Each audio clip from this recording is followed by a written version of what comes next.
May buntag sa tanan. Indeed, ang atuang buhi nga Dios angayan sa tanan. Sumapa sa kanta, takos ang ato ang buhi nga Dios.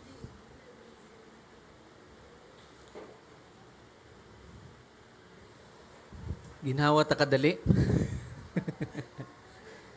Ato ang iapil sa pagampo si Maki.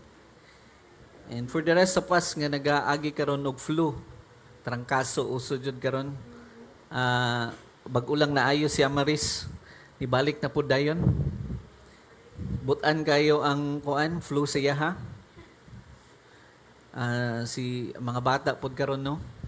And I believe na ang ato ang buhi nga Dios ang adunay pagtugot sa tanan o adunay pagtugot nga kita mosalig padayon kaniya labi na sa mga butang nga atong ginagian matag adlaw.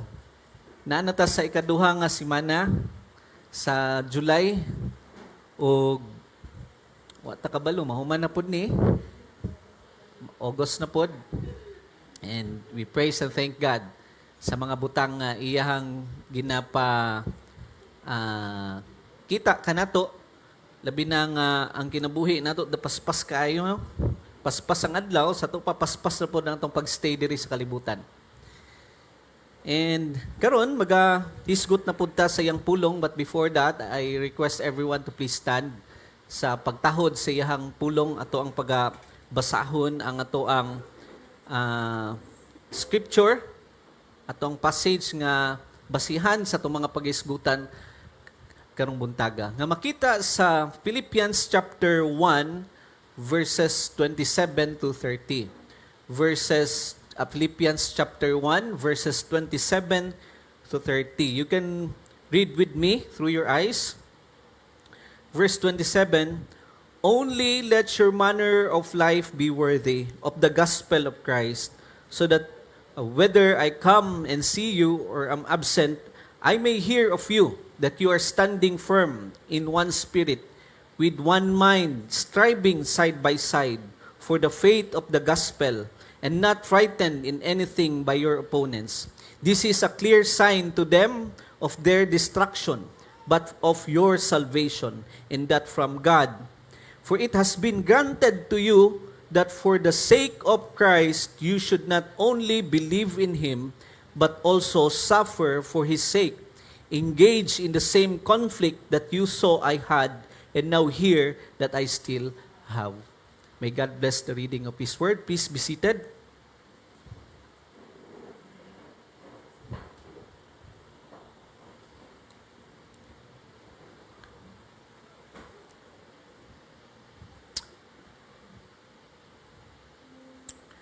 Again, sa tuang atubang sa bagong bulan, agdalahon ta mo sa usa ka series of topic na atong pagahisgutan karong July. Ang title sa series is Living Worthy of the Gospel. Actually gikuha na ko ni sa caption sa dito sa NIV version na Bible. Kung tanawon ninyo dito, na siya'y theme dito, caption, before basahon nimong 27, giingon niya dito, life worthy of the gospel. Living worthy of the gospel. Karon magsugod kita, ana nga series, and over the past months, ato ang gistudyohan ang, labi na sa Colossians, ato ang gihisgutan ang supremacy of our Lord Jesus Christ. Ato atong I hope nga nasabtan ninyo to. I believe nga dako to siya og impact sa matag usa. Labi na nga makita nato nga si Jesus dili lang siya yano, supreme siya. Ug siya gyud ang ato ang kinahanglan.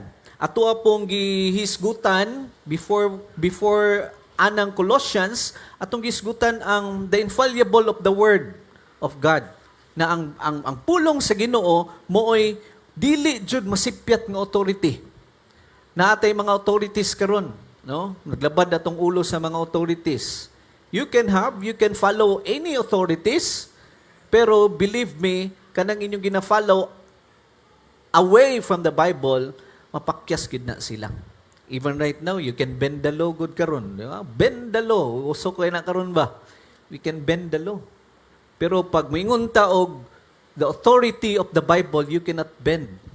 Dili siya pwede. Because this is the ultimate authority. Ug dili gayud siya masipyat. Ato ka nang naistudyohan. Mga importante kayo nga kita nganong nagabasa ta og Biblia kay tungod naa diri ang authority. Di gid ni siya masipyat.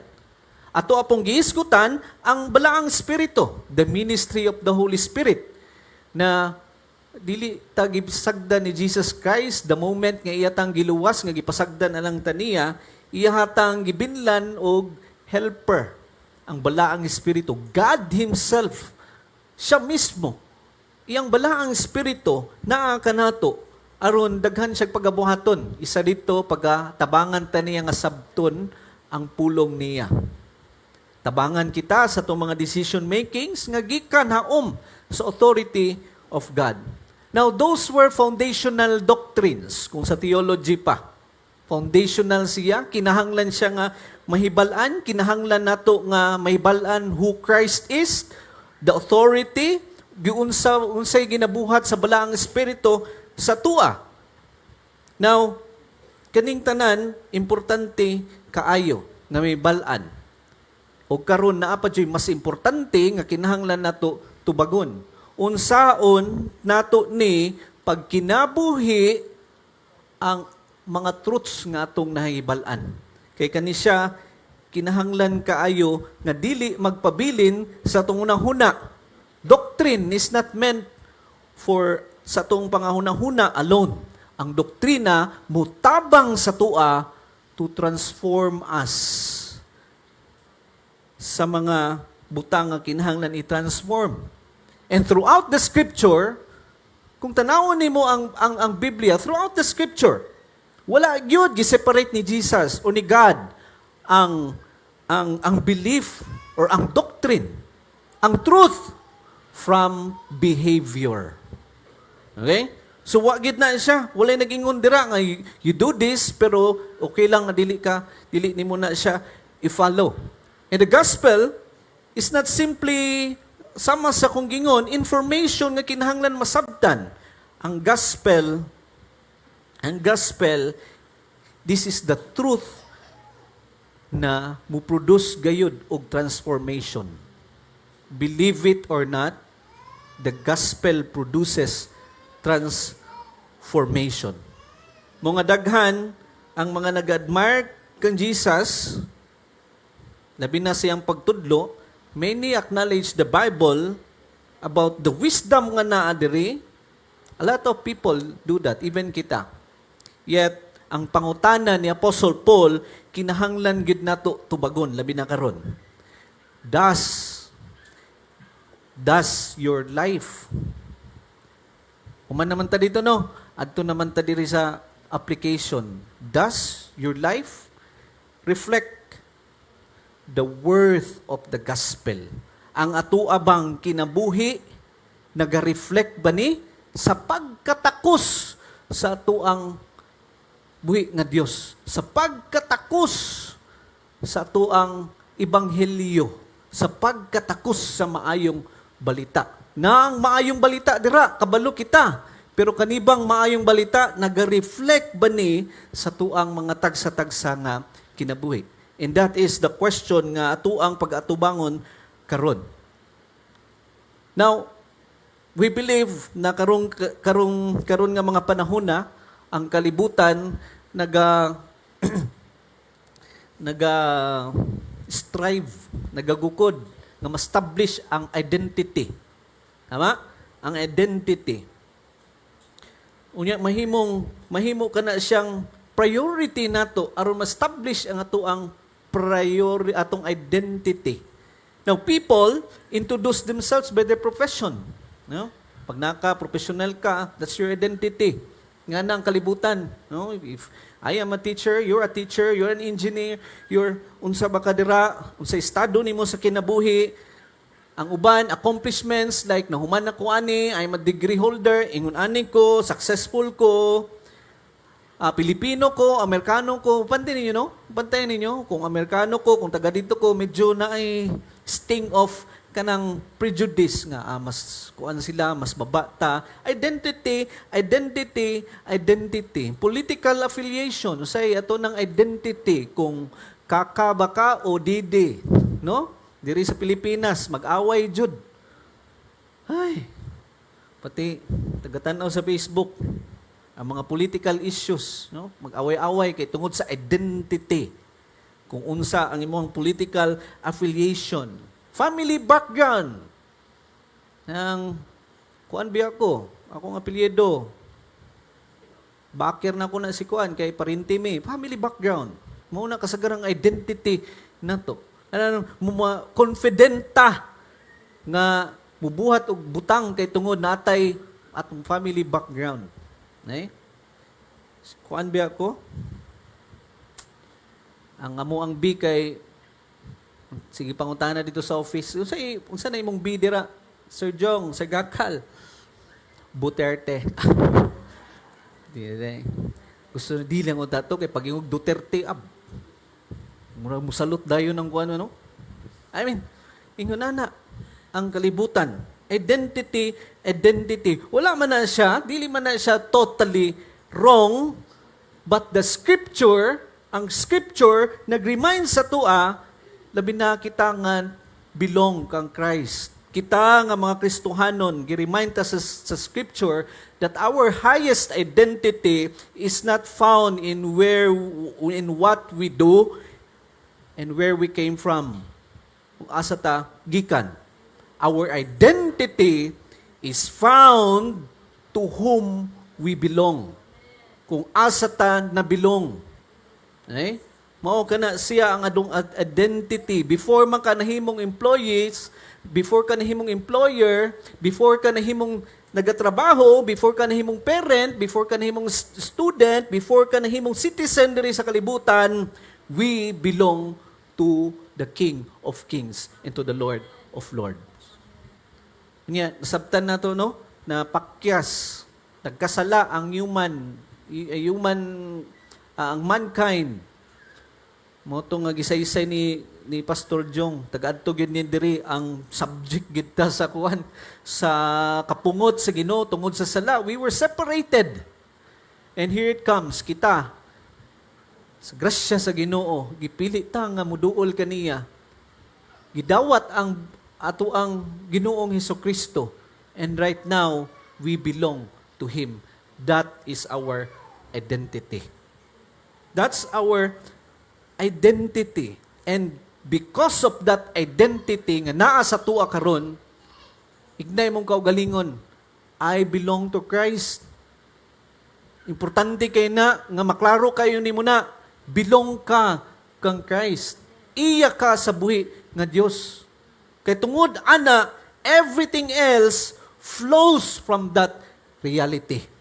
I'm sorry, sultian ta mo, once gidawat nimo si Jesus Christ, no turning back. No turning back. Nga ang grasya sa Ginoo, di na kaniya buyan. No?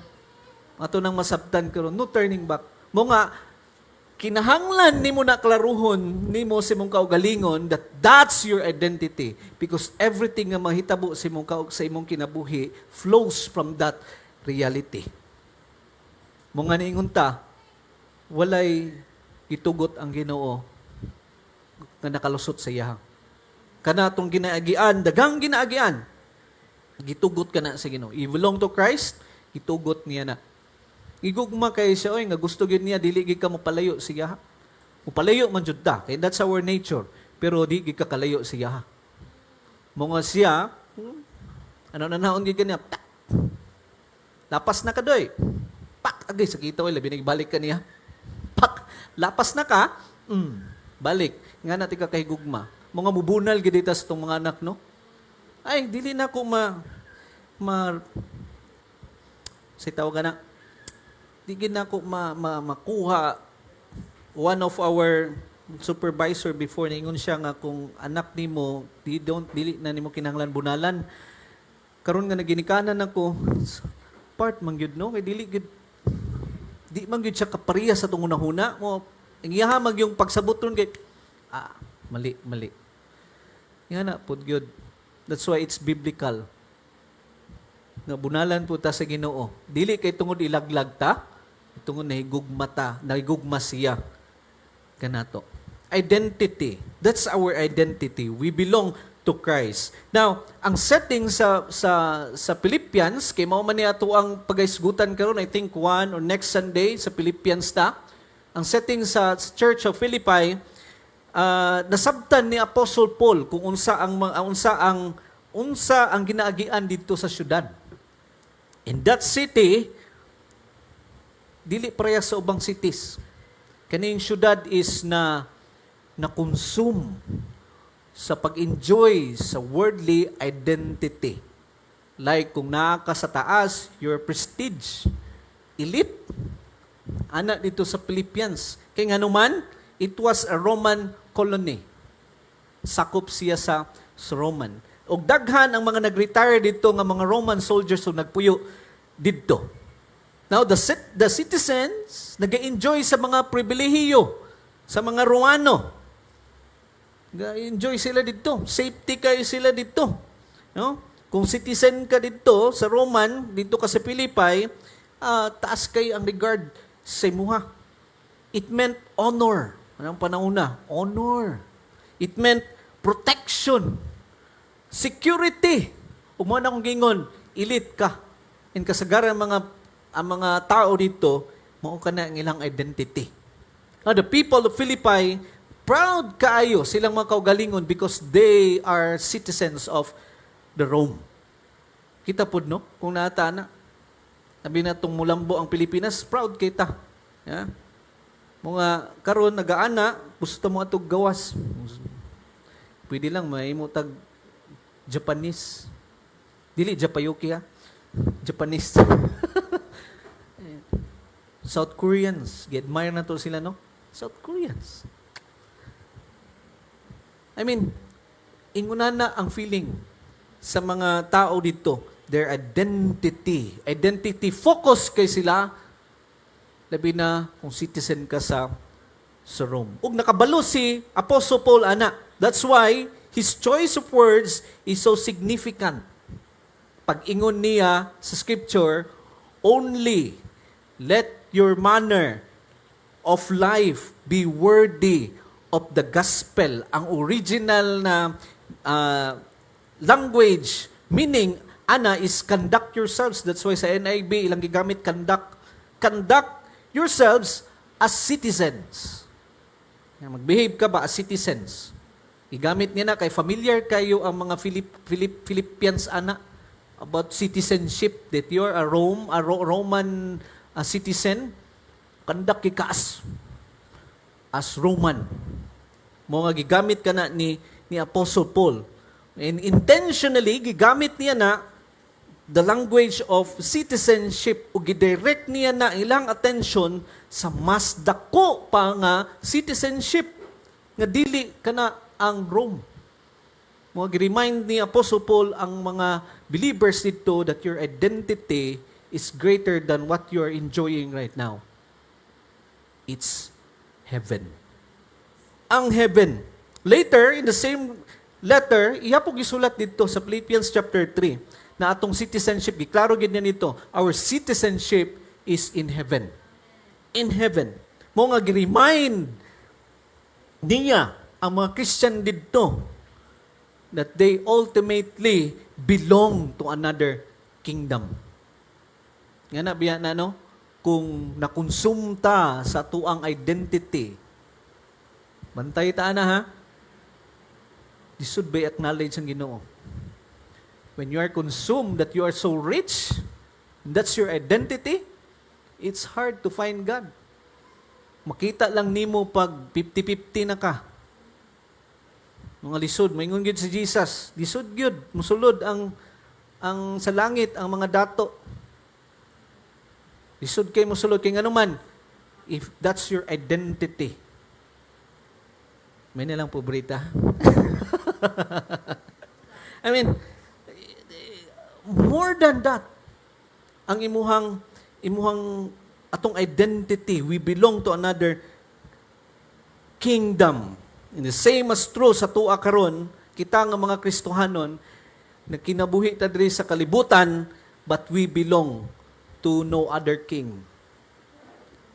Isa lang gyud atong king. Our values, ato ang priority, our speech, our attitudes, our relationships, ato ang mga decisions as people of God who belong to Christ should reflect the kingdom of Christ rather than the culture around us. Paspas ba din tama si tawag na matakdan kung say ginabuhat sa palpalibot mo na dayon na mo na karon komplikado kay no, people wants to tweak the truth maski usaon jud dili jud mao. Kay our identity as Christian, we belong to our Lord Jesus Christ.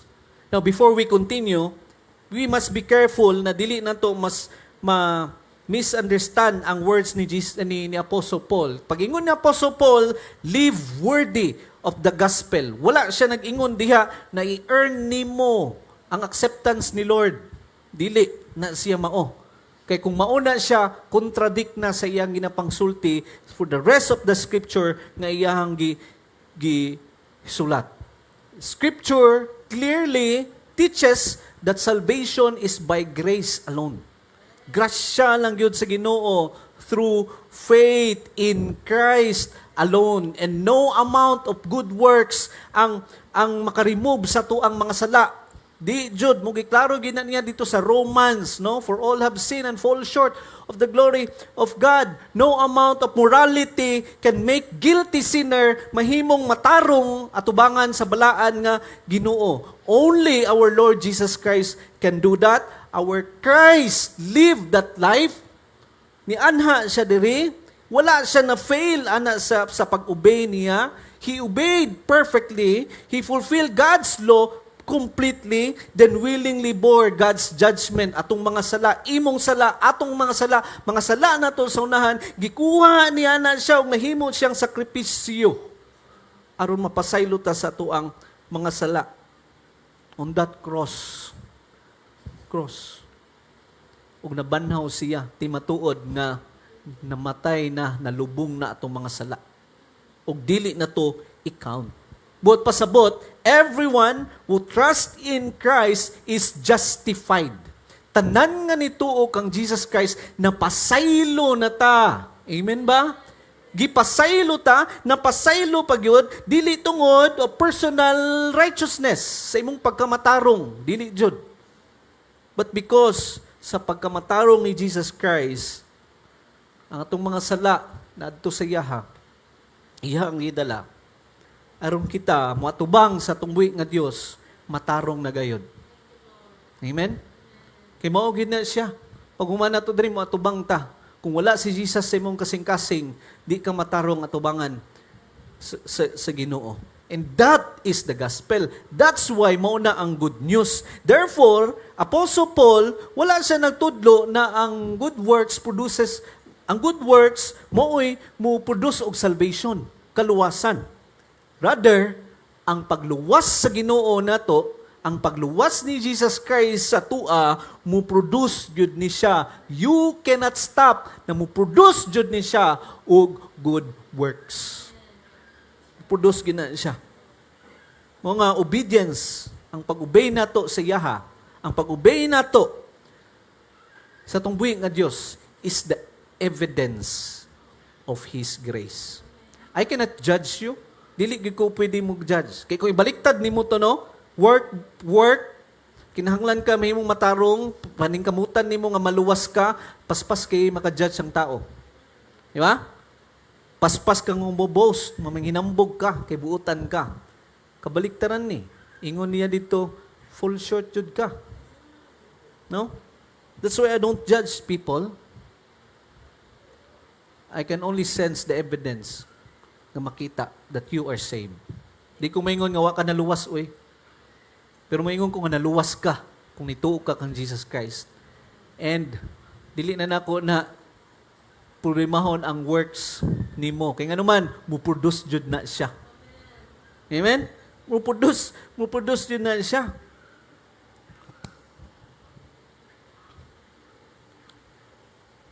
Mga ingon ni John Calvin, ingon niya, it is therefore faith alone which justifies. Faith alone ang magpasaylo. And yet the faith which justify is not alone. Yawa, no? John Calvin. It is therefore faith alone which justify. Faith alone justifies. And yet, faith which justify is not alone. Nanuman, ingani yung pasabot niya, saving faith always bears fruit. Mubunga jud na igsuon. Mubunga jud na. Now, notice sa verse 7, ingon niya dito, gisugdan gyud ni Apostle Paul og only. O kanang single word deserve our attention. Paul has spoken about imprisonment.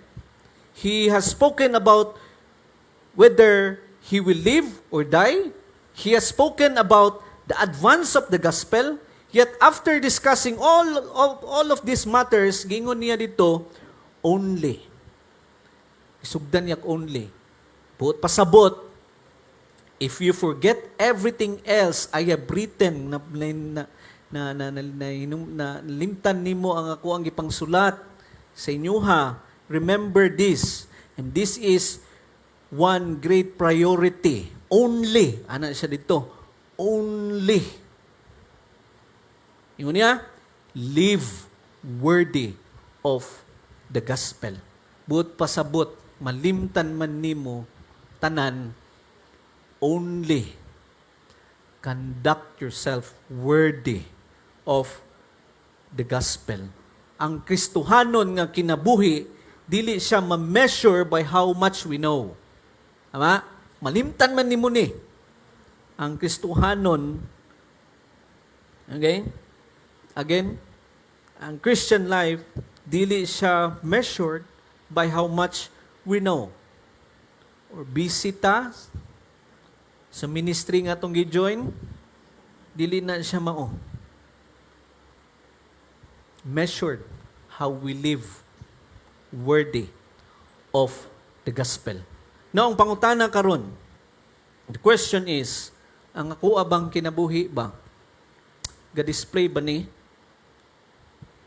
sa beauty of our Lord Jesus Christ? Mao ka na siya?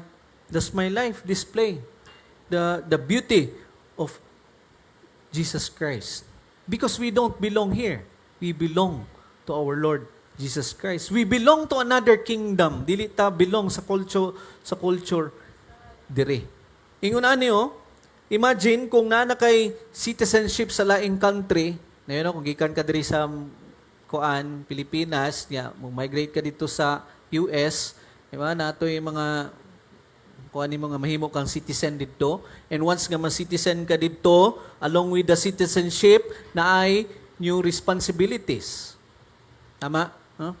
Na ay new responsibilities, na ay bagong balaod, nga dili hula dire, na ay bagong customs, ilang ginapamuhat dito, nga wala dire, na ay new nga loyalties, na ay mga bagong pribilehiyo, imuang passport mabag-o, dili na Pilipinas kung mahal, na ay mga obligations nga kinahanglan mabag-o. Likewise, when God save you, when He chose you to belong sa Yaha, He transfers us into the kingdom of His beloved Son. Beloved Son. Mga atong spiritual citizenship is nagbag-o. Ay, salamat Lord, di na ta dito sa impyerno. Di na ta dito sa kalaglagan, but dito ta citizen ta dito sa langit. And therefore, atong kinabuhi should increasingly reflect our heavenly homeland. Mao gina siya. Kung naka sa US, di ta na magpabadlong dito. Di na nadalahon na to ang ato ang makinaiya diri nga dili pwede dito. Same as well po na sa spirituhanon. Ang Christian life is not about fitting sa kalibutan na more comfortable.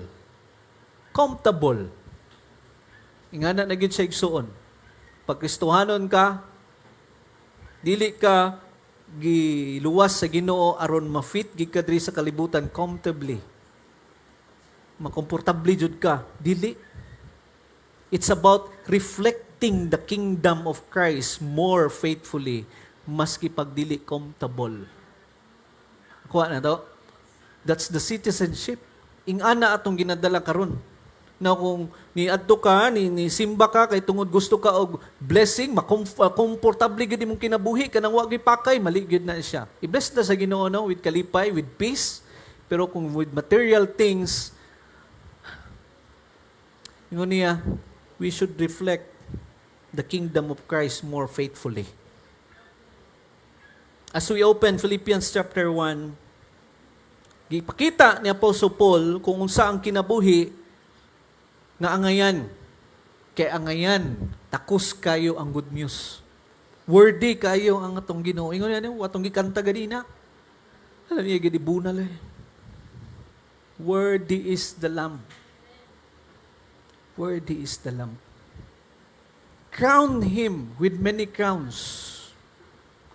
Angayan kay sa tanan. Ayop maabot na nga matag adlaw nga realization nato. Siya angayan. Kay tungod angayan siya pud ang angayan natong sundong. Because we belong to Him, we should reflect who He is. Who He is.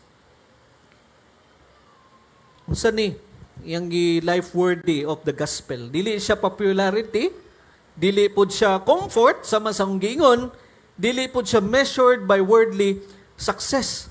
Instead, gihatagan ta ni Apostle Paul that tulo ka buok nga marks of gospel-worthy living. Number 1, a steady loyalty kang Christ.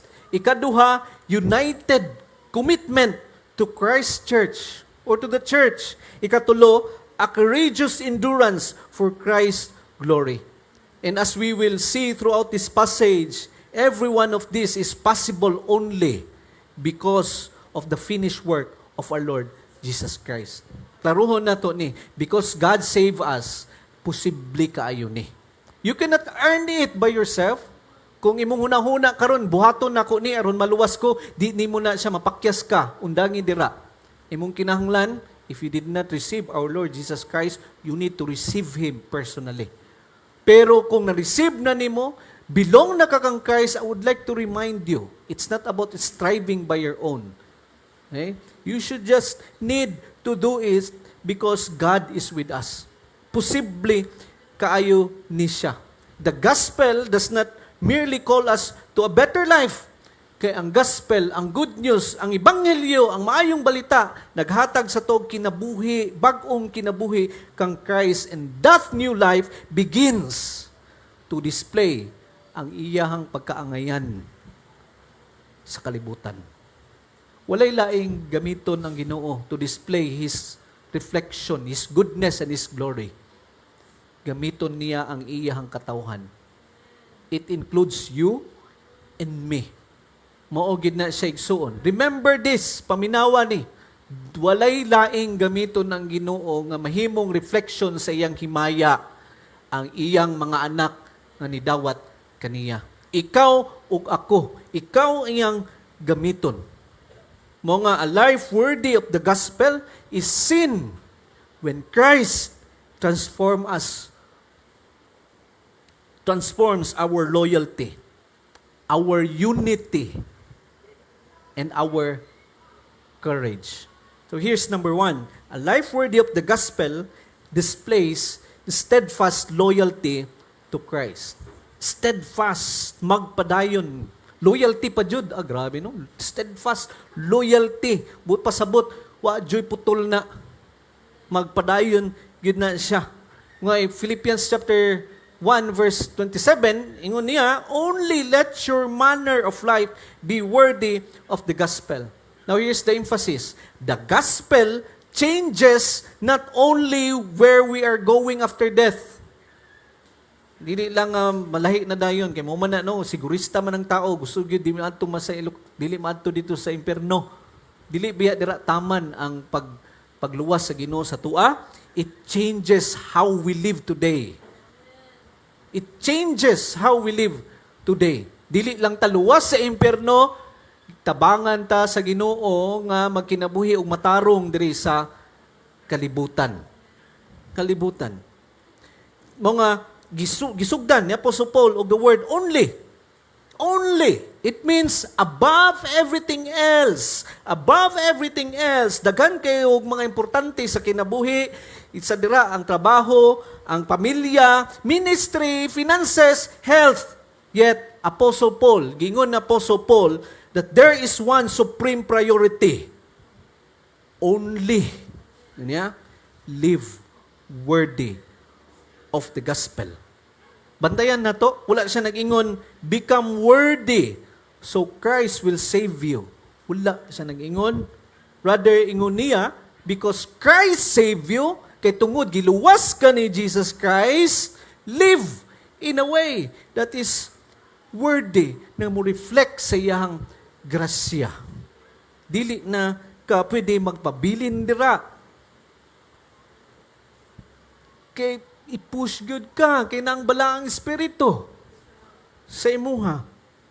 The gospel always moves from grace, grasya, to obedience. To obedience. Never obedience to earn grace. Dili na siya. Our worthy walk is the fruit, not the root of salvation. Mo nga muubay ta, kay tungod sa grasya sa Ginoo. Dili ni ubay ta kay para maluwas ta. No. The word worthy means mubalance na sa tanang scales.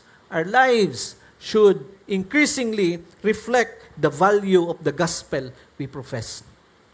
Mo gani nga, by God's grace, hangyo ang Ginoo, Lord, tabangi ko nga mailhan ka in grant confidence sa kuha to declare your word nga di ko maulaw nga ako Kristohanon.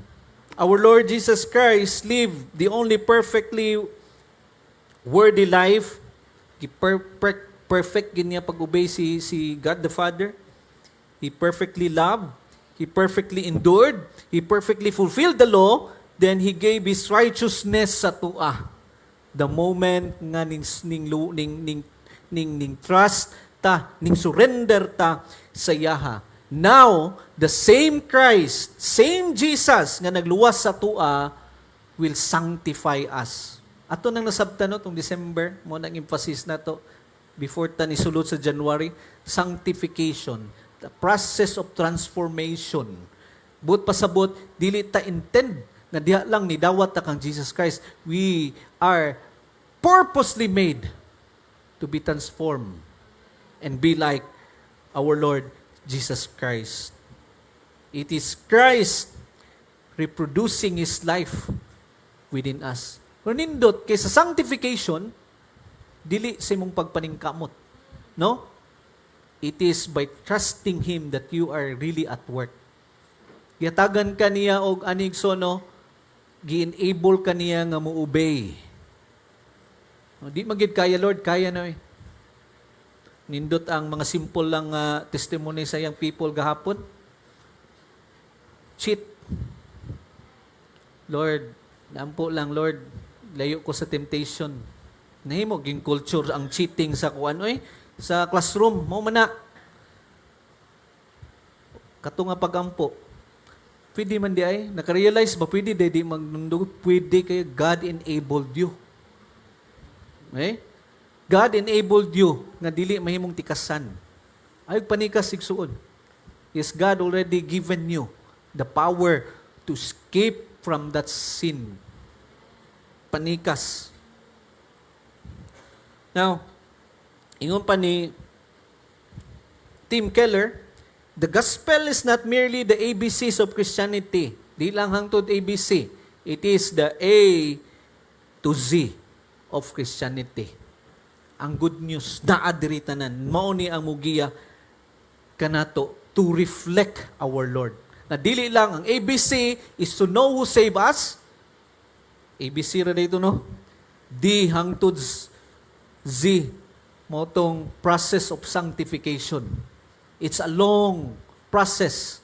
Kailangan nato nga mahimo tang Christ likeness. Kay nganuman, He intended us to reflect the beauty of our Lord.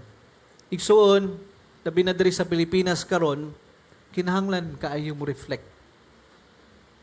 Kinahanglan kayo atong reflection. Students right now are so wild. No?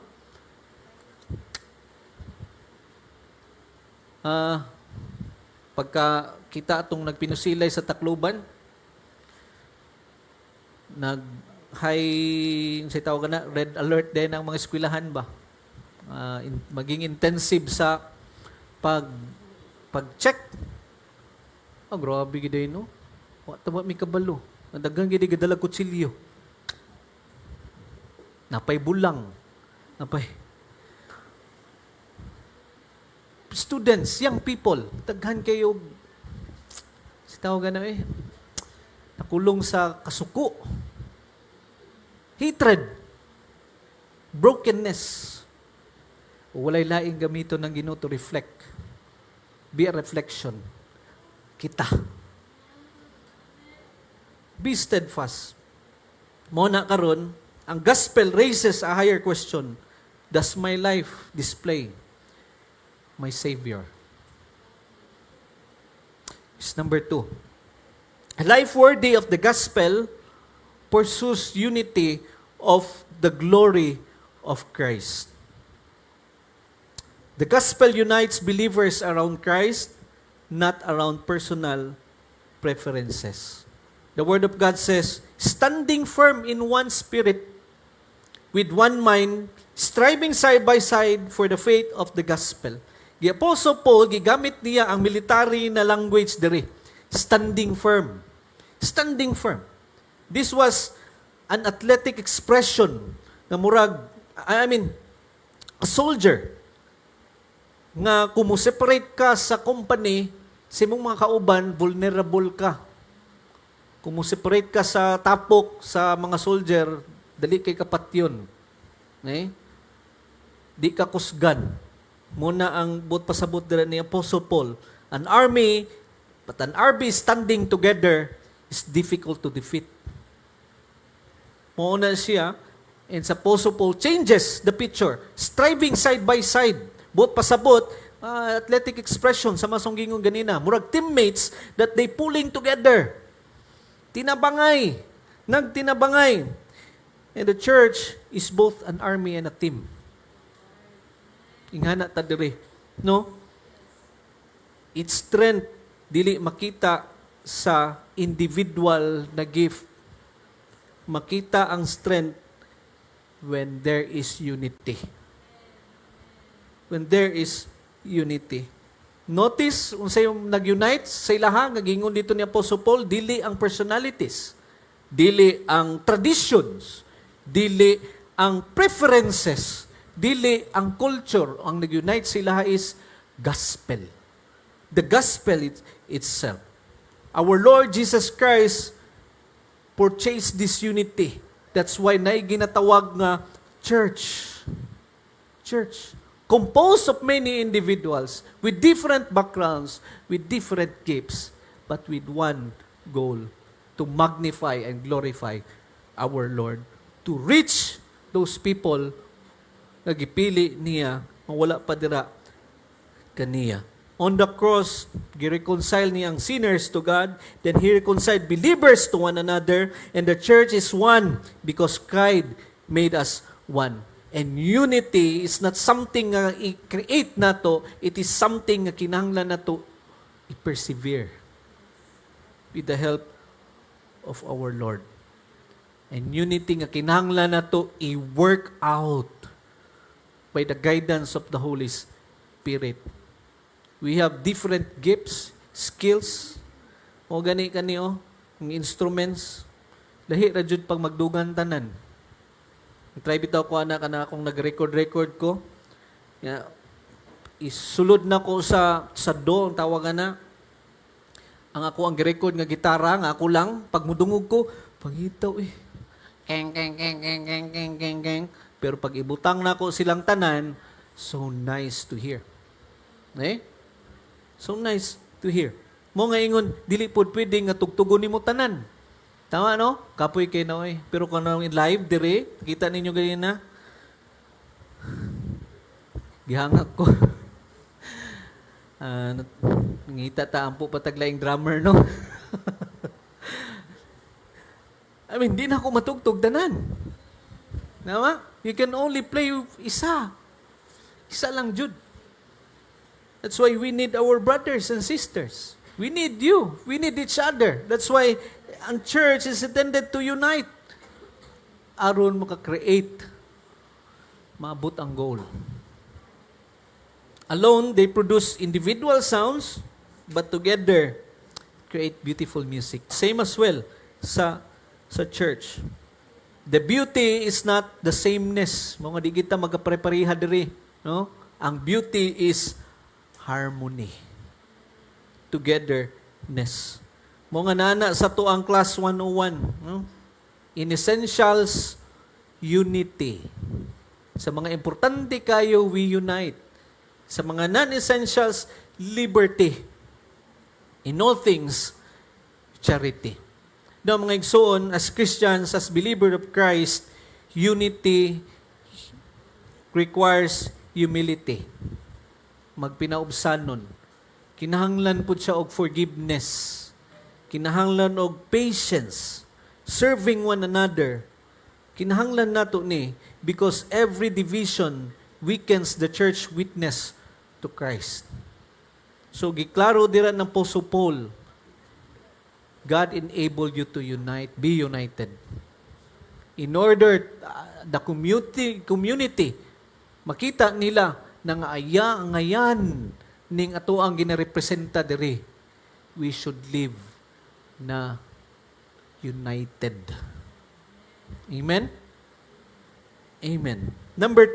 Lastly, a life worthy of the gospel endures suffering with confidence in Christ. With confidence in Christ. The gospel gives courage because Christ has already secured the final victory. Kung ibutang na to na establish na to na sa tong kasing-kasing una-una anig soon, dili jud ta ilaglag ni Lord. Nahuman na ni Lord. The enemy has been defeated. Magkinaunsa man karon, we are in the very good hands of our Lord. Mga kwaon na to ang courage na to dira. No? That's why ingon niya diri sa scripture verse 28, and not frightened in anything by your opponents. This is a clear sign to them of their destruction, but of your salvation, and that from God. For it has been granted to you that for the sake of Christ, you should not only believe in Him, but also suffer for His sake. Engage in the same conflict that you saw I had, and now hear that I still have. Now, Apostle Paul, wala siya nag-promise sa believers of easy life. Kiklaro ba niya diri? Kiklaro niya diri na as believers, it's not an easy life. Dili is smooth, but He promises a meaningful one. Mga ingon niya, it has been granted. It has been granted. O kanang word nga granted is a word means given graciously. Dili na to harm you. Gihatag na sa Ginoo. Given graciously. O kani ang gihatag sa Ginoo sa tuwa considered as gifts. Duha ka gifts ang atong makita dira nga gihatag sa Ginoo. Una, ingon niya dira, faith. Moingon niya, it has been granted to you that for the sake of Christ, you should not only believe, that's faith, believe in Him, gihatag na sa iya ha, sa tuwa. Ingay kadua, but also suffer for His sake. Butig soon, but pasabutig soon, suffering is part of the gift of God. Amen? Lisod lagi, amen. Suffering. Mga Establish na sa ating kasing-kasing. Naadyo'y pag-antos igsuon. Mo nga, kulto jud kung dili nato na siya i-acknowledge. Kung maingon ka ang pagkakristohanon, blessing gina perminti, mupuno gid ka kwarta, madato jud ka, dili jud igsuon. Okay? Because giklaro diri, suffering. Both gikan under sa gahom sa atong buhi nga Dios. This is difficult for us. I believe, lisod kayo, kisa pa na may gusto mag-antos. Pero maski pag gula pa ta sa Kristohanon, ang pag-antos nato, diya kita training ground na siya, field kung asa man nato masabtan ang mga butang. Sa spirituhanong bahin, God designed that. Suffering is part of our lives in order for us to realize what matters most. Unsa ang kinahanglan nato buhaton, labi na sa experience nga iyang ihatag kanato. Again, this is difficult for us, yet ang scripture nagtudlo sa tua that God even uses suffering to conform His people to Christ. But pasabot, ang ato ang trials, dili na siya meaningless. Kung niagi kag trials, praise God. Kay dini siya, wa ni gitugot sa Ginoo. Wa kay matun-an dira.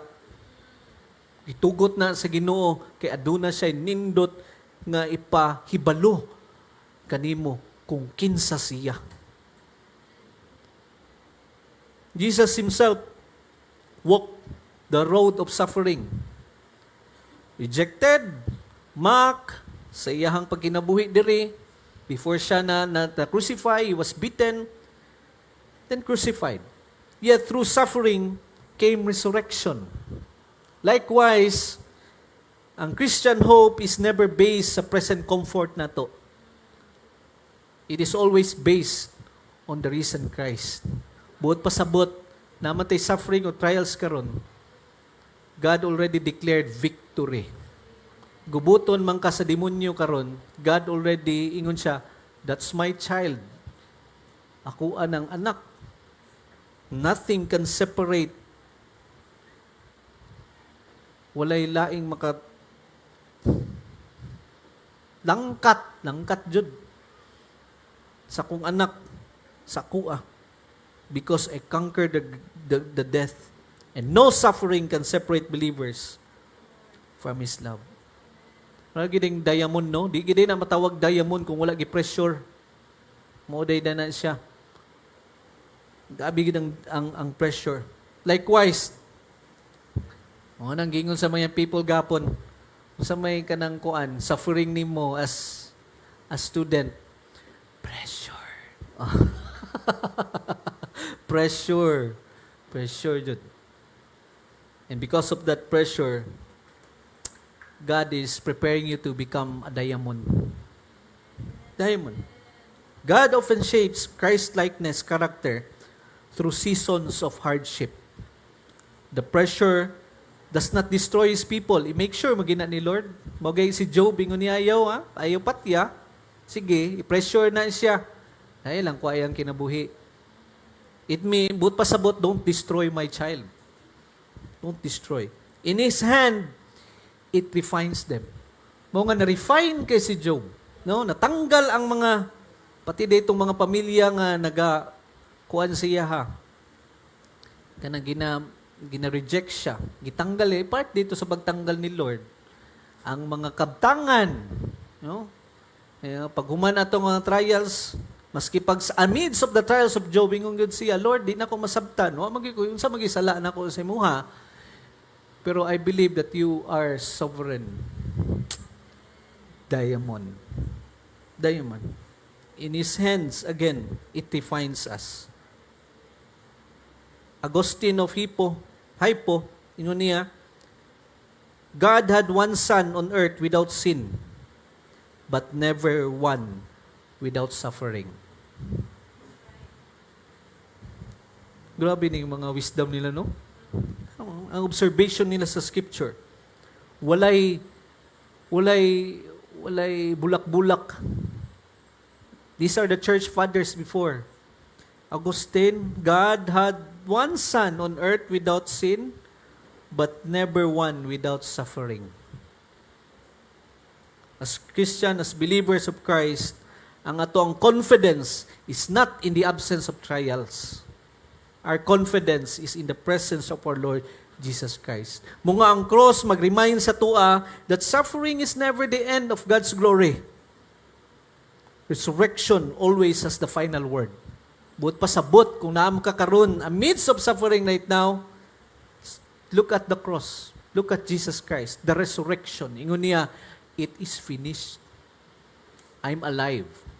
I will never leave you nor forsake you. No, Apostle Paul calls us to live worthy of the gospel. Dili kay tungod ang trabaho ni Lord Jesus Christ incomplete, but because Christ's work is sufficient kaayo nga pwede di ay ta magkinabuhi worthy of the gospel. Pwede di ta mabuhi ba nga reflection gyud ni Jesus Christ gamiton gyud ta niya labi na karon nga puno kayo kangit-ngit ang kalibutan.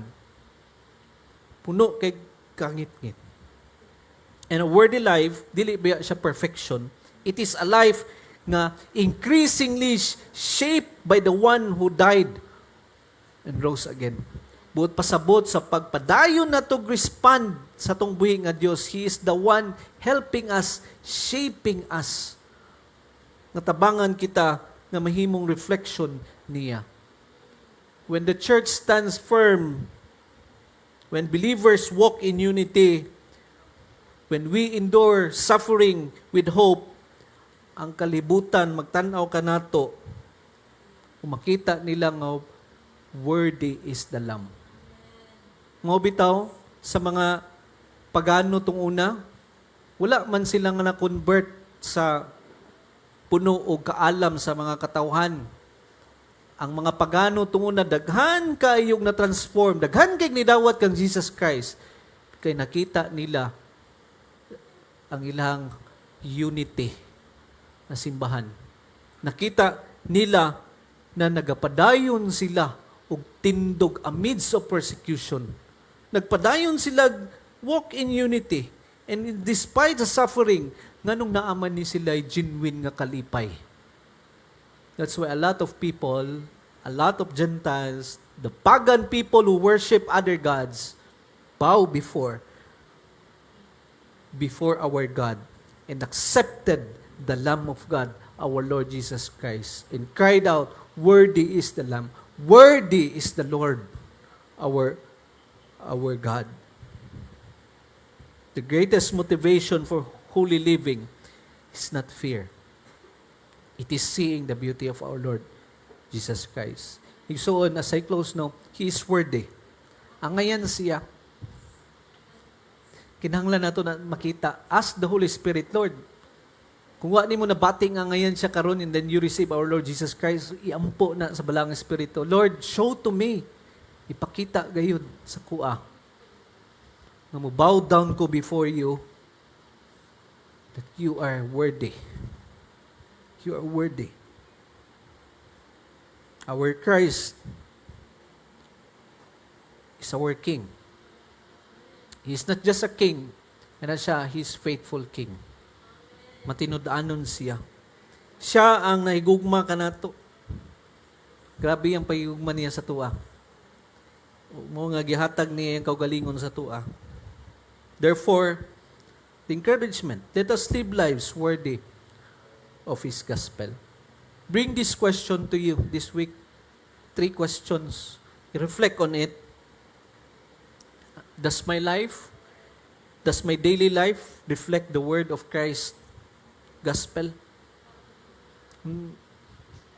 Ang kinabuhi ba matag adlaw mo reflect ba ni sa pagkatakos sa atong buhi nga Dios? Am I strengthening the unity of the church? Part ba ko sa kung ano ni? Mag-unite ang simbahan? Pray for it. Continue to pray the church. No? Yan po gid nato. Isa nasa tamad to karon nga semana, pray the unity of the church. And even ang kaubanan nato mga kasimbahanan, don't create barriers. Labi na kabalo ka nga Christian church. Pray for them. No? It's good sa school na mo, magkalain-lain og denomination, but we have the common ground, our Lord Jesus Christ. That's why the gospel there is so active, because we don't look at our differences. Kinahanglan sa mga bata ang Jesus, si Lord. Ay, para maundang na ang sigdalag bulang. Bulang no, ay mga hilo. Grabe ni mga bata ron eh. Dire-diretso, sukad yun dato. Sige na mo, sigig chat. Kanang kutsilyo na punog hatred. Am I trusting Christ in both joy and suffering? Believing He is enough? God be praised. God has given us joy, blessing. But it's different when there is suffering. Mao kay gina ang perminti na to lumangon. Pag tubang na to sa pagantos, makapasalamaton pa baghihapon ta o puno ta o saba pag-complain. Kana siya, it's a challenge for us. Kay part gina igsoon, maski unsa di kita kabuhi dira, mao jud na ang design sa Ginoo. Our faith is a gift, suffering also is a gift. And knowing that the writer of this book, Apostle Paul, this time, karon gyud na ni pagsulat niya. Wala siya nag-enjoy sa na free siya, naglakaw-lakaw. Na siya dito sa prisuhan. Na siya sa prisuhan na ni, ipasangin lang siya, di mao. I-accuse siya. O napriso gayud siya, hangtod sa hangtod namatay sa Apostle Paul. But he still preaches, be joyful amidst of suffering.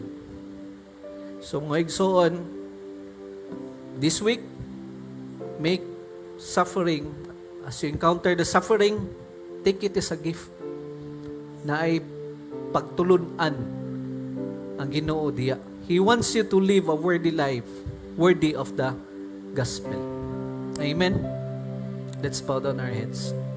Amahan na mo sa langit. Nagapasalamat kami sa imong pulong karon na nag-remind ka namo sa imong grasya, imong ginahatag ka namo, Amahan, na dili lang kami nasayod sa imong pulong, but you designed us, Lord, to be transformed sa imong pulong. Busa, Amahan, dasigi kami, diguna among pagtuo, and even sa suffering, Ginoo, as we meet suffering karon nga semana, remind us that these are your gifts, a training ground to keep believing, magpadayon og tuo dira kanimo, to stand firm sa saligid kanimo. Mga Amahan, salamat sa imong pulong karon, and even pulong nga makatabang kanamo, Ginoo, labi na sa mong mga pagabuhaton na sa church. Padayon ka, Ginoo, nga maghatag ka mo courage even to endure sa panahon nga dunay mga kalisdanan. Salamat, Amahan, sa imong pulong, reminding us nga kami magpadayon kay tungod, Lord, ikaw ang ngayan nga sundon, ikaw ang ngayan sa tanan. This we ask in the mighty name of our Lord Jesus Christ. We humbly pray. Amen and amen.